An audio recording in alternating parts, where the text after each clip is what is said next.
Bonjour Michel de Pixapicture. Pour commencer l'année 2025, je vais vous parler d'un photographe français qui est mort en Provence le 3 décembre 2024. A tout de suite.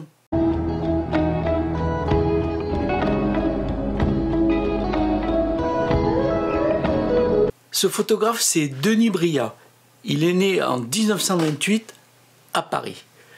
Alors il fait des études et plutôt que d'aller à la fac, il décide d'intégrer l'école de photographie de la rue de Vaugirard.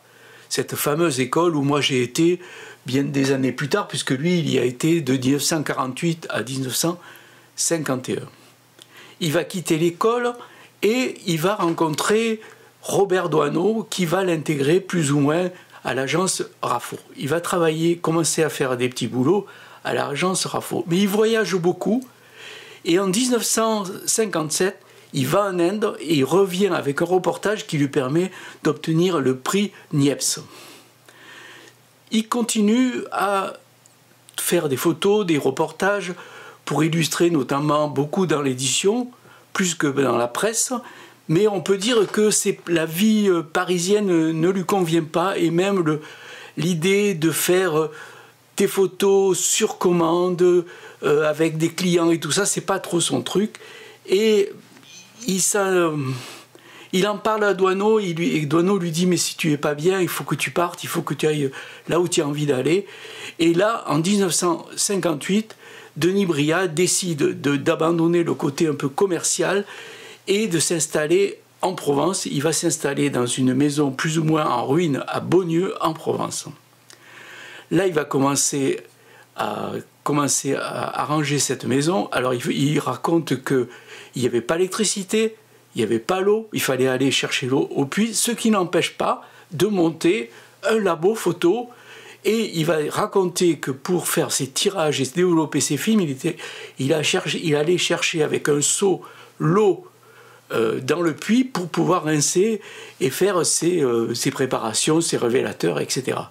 Et quant à l'électricité, il avait un copain qui avait un camion qui lui avait prêté des batteries, enfin bref, il bricolait avant d'avoir finalement l'électricité. Alors dans le village, il est considéré un peu comme alors évidemment c'est le Parisien, hein, moi je connais bien le truc, hein.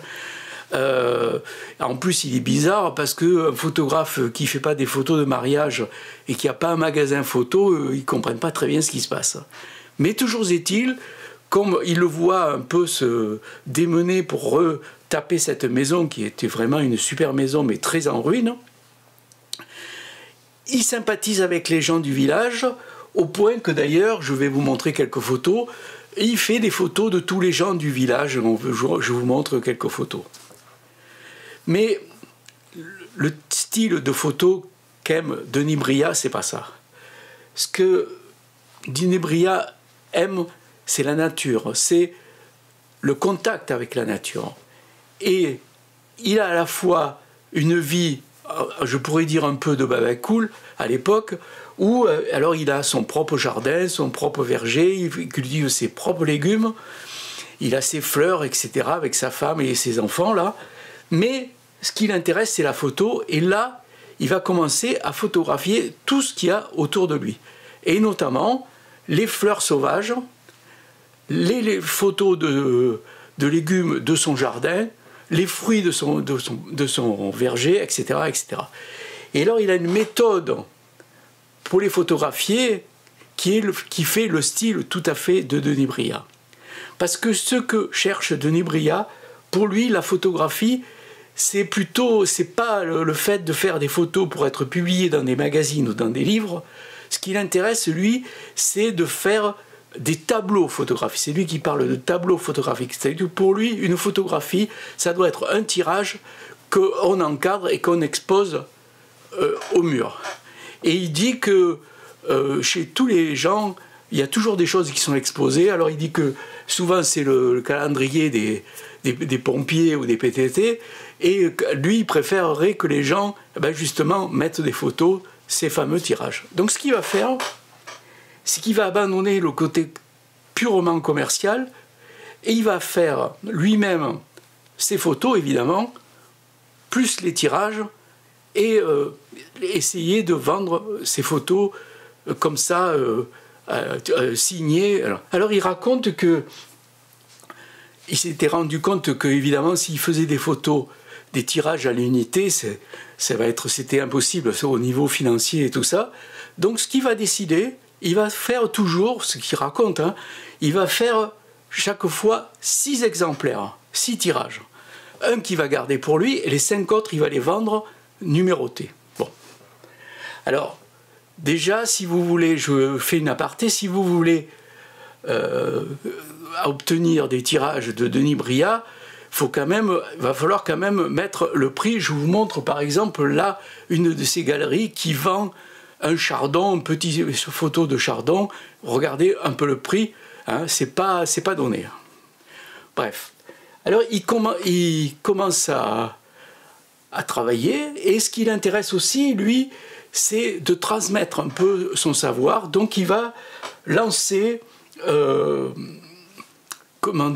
des stages, il va faire des stages là-bas, justement à Beaulieu, en province, et les gens viennent pour plus ou moins apprendre la photo, les techniques photographiques, et notamment le tirage. Alors il travaille en noir et blanc, mais aussi en couleur, comme là.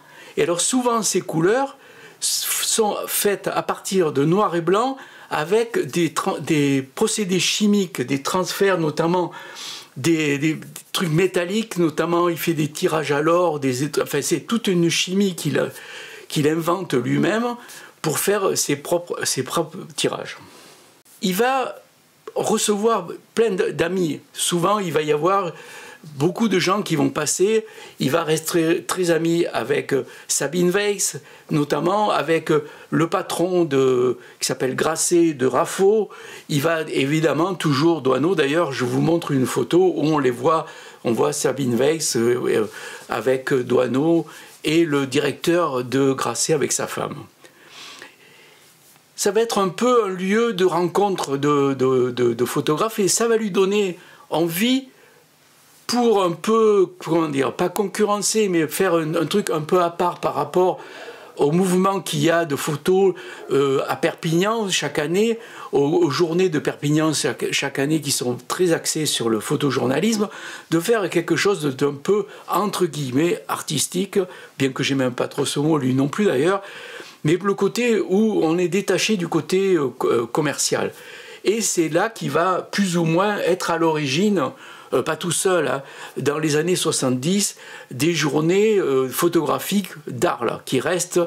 Bon, moi je trouve que c'est devenu un peu tordu, c'est-à-dire que c'est devenu un truc un peu élitiste, un peu branché, pseudo-artistique. Bon, enfin, on n'aime pas, il y a beaucoup de photographes, notamment Paolo Roversi, qui refusent de travailler, d'être exposés à Arles, mais bon, d'autres comme mon copain Éric Bouvet, lui, il fait à la fois des stages à Arles et il travaille aussi, il fait aussi des expos à Perpignan. Donc comme ça, du coup, il y a 2 endroits où on peut voir des œuvres photographiques.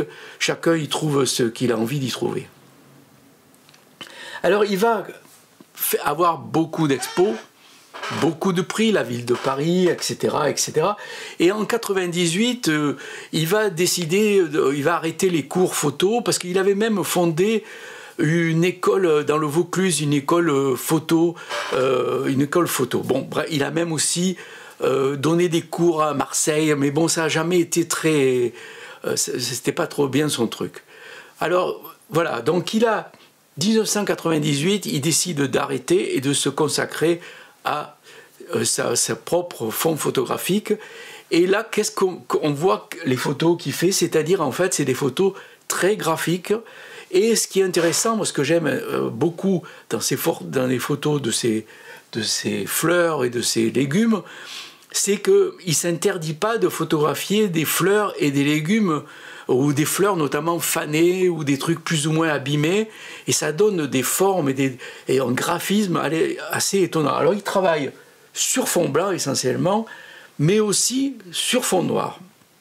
Ce qui me donnera plus tard l'envie, moi, de faire aussi, un peu comme lui, de faire ces photos sur fond noir très graphiques et tout ça, voilà. Alors, il n'est pas le seul à avoir fait ça, évidemment. Il y a beaucoup, notamment, il y a un photographe dont je vous ai déjà parlé, qui s'appelle Irving Penn, qui avait fait un livre sur Flower. Je vais vous le montrer tout de suite. Voilà, Flower, qu'il avait fait sur des photos pareilles, des photos de fleurs sur fond blanc, souvent des photos, vous voyez, comme ça, plus ou moins fanées, comme celle-là, vous voyez, par exemple, là, vous voyez, voilà. Et ça, c'est Irving Penn qui avait fait ça, voilà.